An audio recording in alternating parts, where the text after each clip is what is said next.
Guess who's back? Back again.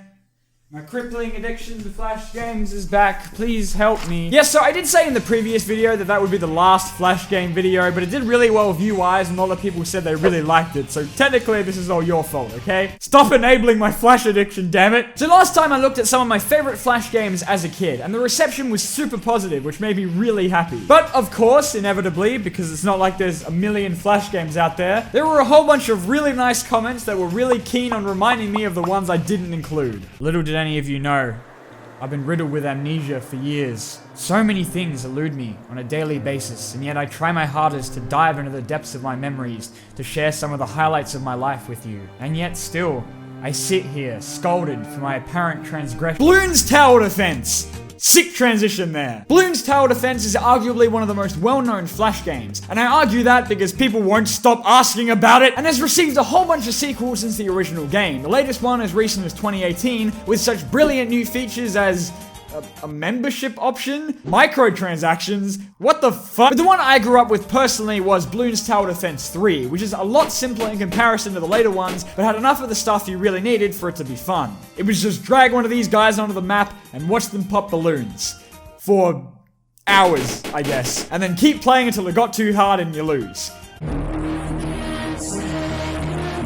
It's really just a game about patience, but as things started to go wrong, that's when you busted out the Super Monkey! I don't really have any jokes about this one, it's just a solid game. Moving on. What's better than Run 2? Run 3, apparently. Now with multiple characters, falling panels, continuing levels, and loading screens that stuff up my computer.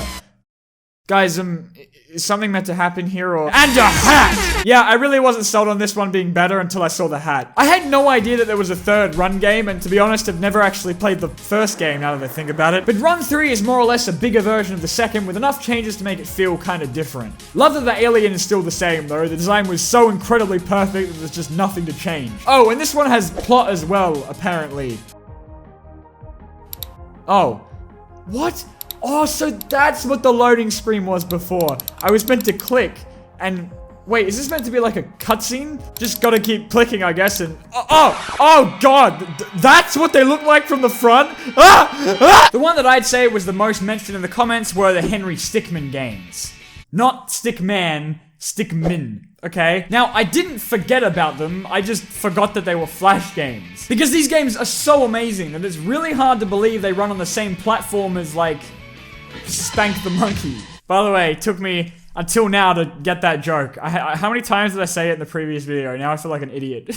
There's 5 games in the series. Breaking the bank, escaping the prison, stealing the diamond, infiltrating the airship, and fleeing the complex. All of which are pretty self-explanatory in terms of what you do in them. The game throws your character, Henry, into a variety of ridiculous scenarios where you slowly make your way toward progressively crazier end goals. And along the way, it gives you a massive variety of choices to try out. That's right, these games are all fully animated and voice-acted choose-your-own adventures. With so many pop culture and video game references, it gives frickin' Ready Player One a run for its money. Sometimes the dumbest choices are the right ones, which is hilarious enough by itself, but for sure the best part of the games are the many, many ways that things can go horribly wrong.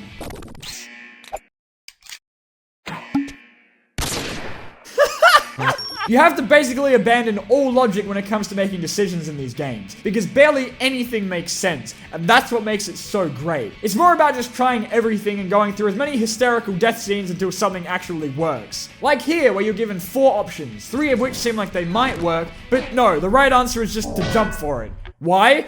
Who cares? It worked! These are my favorite Flash games ever. Period. Nothing can top these ones as far as I'm concerned. The amount of creativity, humor, and love that went into each and every one of these games, especially in the later and newer ones, is just amazing. 10 out of 10. Masterpiece. Thing, which is probably one of the worst names, is a game where you basically just shoot the shit out of everything in sight, because what more could you want? First things first though, you can customize your character. And, yep, perfect. That's all we need. Oh wait, never mind, there's Sonic spines, that's even better. You begin the game stuck inside a prison cell with a doctor. So naturally, you punch him to death in the most unenthusiastic way possible. And the doctor looks like this happens to him every single week. Oh boy, not again. And then you spend the rest of the game taking as many bullets to the face as you can until your enemies die. Gotta go fast! Soon enough, you run into... Wait, is that Mecha Sonic? Who is actually super easy to beat if you just harness the totally not cheap method of standing behind him. And then you go into an area with actual color and continue gunning down everyone without remorse until you run into another boss-looking guy who suddenly wakes up and jumps at you and... Wait, that's the game? What? Huh? There are many sequels. Oh my god, how many are there? That apparently improve on the original and probably explain what the hell just happened, but whatever, I've got other games to talk about, alright? If you think that Jaws is the most terrifying portrayal of a shark, you haven't seen this game, Miami Shark. A game where you play as the most powerful creature in the entire universe. Destroy boats, destroy military helicopters, destroy a freaking space shuttle. In fact, I'd say he's the second most powerful shark-related thing of all time.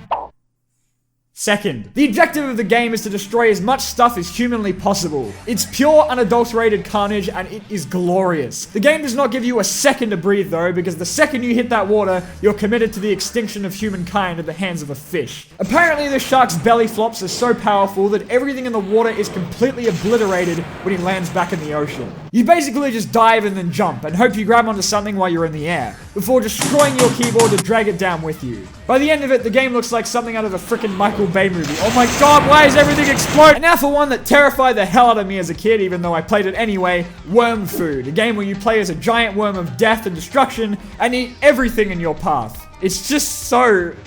Ugh. Now this isn't actually the version that I played as a kid. That one was the more appropriately titled Death Worm. But I found out that one isn't actually a Flash game. Plot twist, right? So I'm talking about this one instead. Also because it's kind of better. And thankfully less horrifyingly disgusting. Still kind of gross, don't get me wrong, but I don't know, something about the red just really gets to me. In this game, you play as a giant worm, and your objective is to kill as many things as you can, which seems like a pattern amongst these games. The physics of playing as the worm, however, is what makes the game interesting in terms of how it controls, which is totally why I'm so bad at it, okay? Also, the screams that people make when you eat them is hilarious. Magic Pen was for sure one of my favorites as a kid. I was so happy when I found this one when searching around for games for this video. More or less the aim of this one was to get this red bowl to the flag at the end of the level, and you're armed with a magical crayon where you can draw things to do so. It's up to you though how that's gonna happen, so get ready to draw balls, platforms, and vaguely penis-shaped objects to win. Unfortunately, this is a puzzle game, and as I've said before, games that require actual thinking are like my kryptonite, so I am nowhere near as good at this as I used to be. I seriously can't get past the second level without a walkthrough. Stop laughing. I said stop it! That theme song. Now that's some sweet, sweet nostalgia. Dune Buggy was one of my favorite mini-clip games as a kid for some reason. It's really not much. The simple name extends to the gameplay too, because it was one of those games. You know the ones. You're a car or a bike, drive on hills, don't get flipped over, win, do backflips sometimes, and you keep playing until you get bored. But despite that, and the fact that there's like a bajillion of these things copy-pasted all over the place, I kept coming back to this one. I genuinely don't know why. Maybe because it was so extreme! Look how hardcore this game is! Whoa! Even though all you do is just hold the up arrow. Just be careful not to, oops. Oh god, the suspension on this thing is freaking crazy. You can just jump throughout all the levels. Yeah, but honestly, this one is nowhere near as good as I remember it being. Sorry, Dune Buggy. You were better in my head. Another of my absolute favorites that actually is as good as I remember it is Gravity Guy, an extremely simple concept made great by its execution. All you have to do is hit the spacebar. No, not that much. Gravity Guy is an endless runner, and the aim is to flip between the top and bottom of the screen for as long as you can to avoid getting dead so that this guy doesn't demonstrate what police brutality in the future looks like. Man, it really makes you wonder what this guy did if they want him vaporized so badly. The best way to die though was just to go flying off the stage because your reflexes aren't fast enough, because at least that way you take the guy with you. You fool! Oh, and if this guy looks familiar, even if you've never played this game, it's because he was one of the power-ups in Jetpack Joyride. You're welcome. And yes, there was a sequel.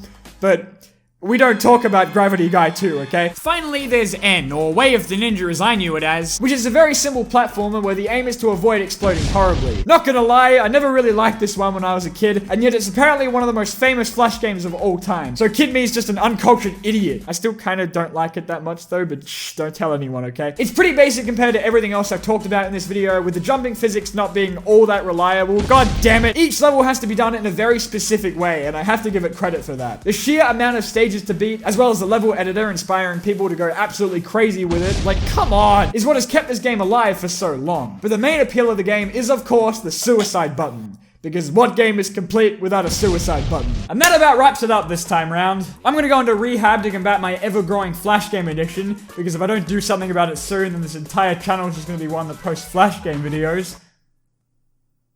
Actually, that's not a bad idea. Hope you enjoyed, though. I can't wait to read even more comments about all the games I missed. But don't worry, if you guys like this video enough, then I might just do more. More. Be sure to visit me on Twitter. Send anything to my PO box if you want your package to be opened in a video.